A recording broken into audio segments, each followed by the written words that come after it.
we're gonna make our seitan croquettes now, and we're gonna do that in our food processor. And so that's just really gonna get this very smooth consistency, and then we're gonna make patties out of them, we're gonna bread them, and then cook them up. Yes, so seitan croquettes are really nice instead of a veggie burger. If you feel like really bored with, you know, standard veggie burger, these have a lot of protein and they can be served in a very fancy way with like a lot of fancy presentation, or quick weeknight meal, you know, super cash. The seitan that we're gonna use is actually just homemade seitan that we made. Video coming soon, okay. But we are just using that. If you want to, you can use the White Wave seitan or any store-bought packaged seitan as well. That's fine, that would work great. Yeah, and seitan actually originated in China, and it's been eaten throughout parts of Asia for a very, very long time. Originally, it was created because it's the gluten of the flour, so it's called a wheat meat. And in Buddhist culture, where people don't eat animals, this sort of took the place of that. I'm gonna give this a little bit of a chop to just make it a little bit easier on our food processor. Just give it a rough chop. The store-bought seitan that you're gonna find actually is a lot smaller. The pieces are a lot smaller, so you probably won't have to do this step. And we really just wanna get all the goodies incorporated. You can also do the same recipe with tempeh instead, or tofu. So you would just steam the tempeh for about 5 minutes before doing this process if you were using tempeh. So we're gonna put in the seitan into the food processor. We're also gonna add in some fresh rosemary, and this just adds such a beautiful flavor. Rosemary grows best by the ocean, so if you know anyone that lives by the ocean, take some of their rosemary and use it in your cooking. Yeah, and that's how it got its name. It means mist of the sea, so that's how it got its name. And then it's also really amazing, super high in antioxidants, really good for the body, and it's very easy to grow rosemary. This is actually from our balcony, so we just snip a little bit. It's very hardy.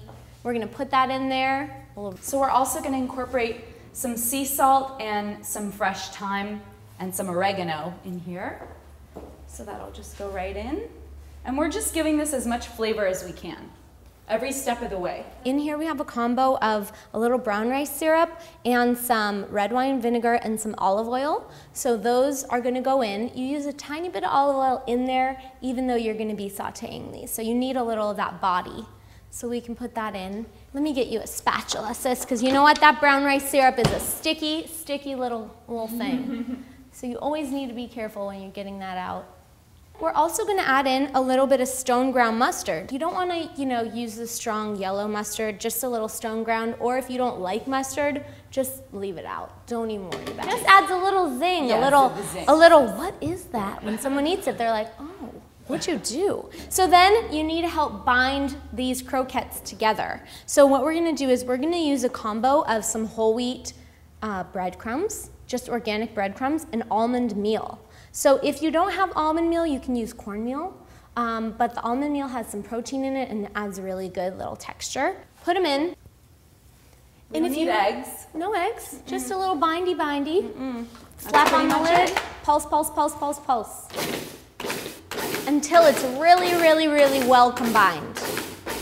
And then we're gonna scrape down the sides. Because we have all these goodies in the sides of our food processor, just use your spatula and just scrape it down and make sure that everything's getting really well incorporated together. And also just test it out. So grab a little piece and see if it holds together, right? So it's kind of holding together a little bit, but we still want it to hold together a little better. That might not have sounded or looked gorgeous, but it really works.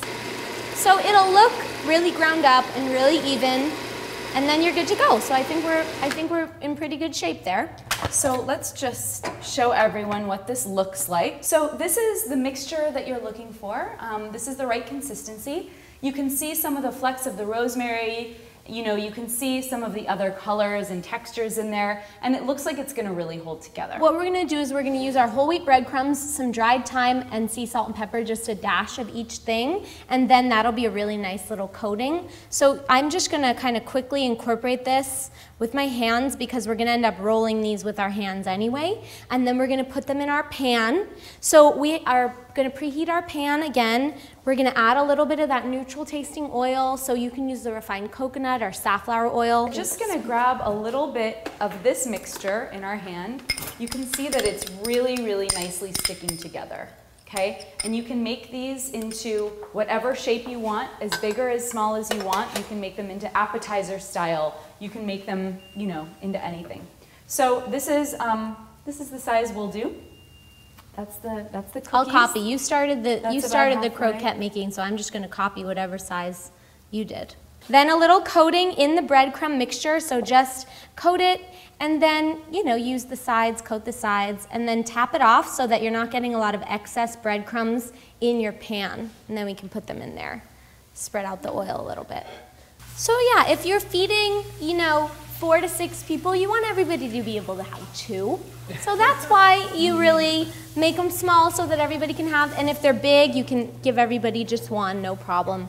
They'll take a little while longer to cook through if they are big. After you've used this mixture, you do want to throw it out, right?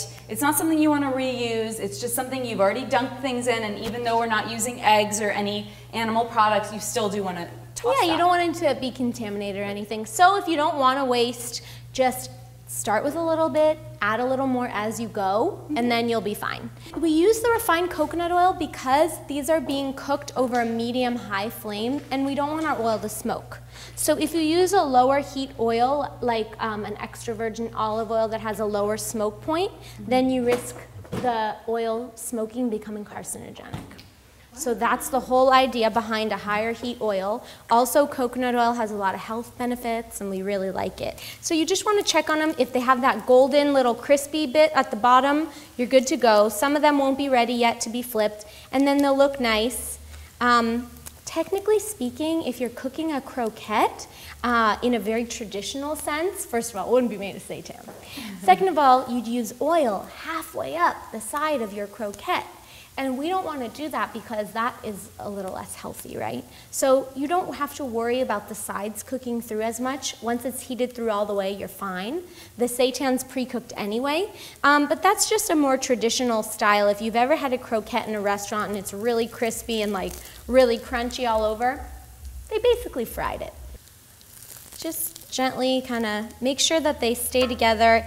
If something is giving you resistance and doesn't want to be moved around in the pan, that means it needs more time to seal up and cook. So don't rush the process trying to flip everything over and really go to town on it, you know, and be really active. Sometimes you need to just let things hang out. So we're just going to remove these from the heat, let them, you know, stay warm a bit, and then we'll come back and we'll reheat them before we're going to serve them. We'll also top them with a little fresh basil, a little sprinkle dingle.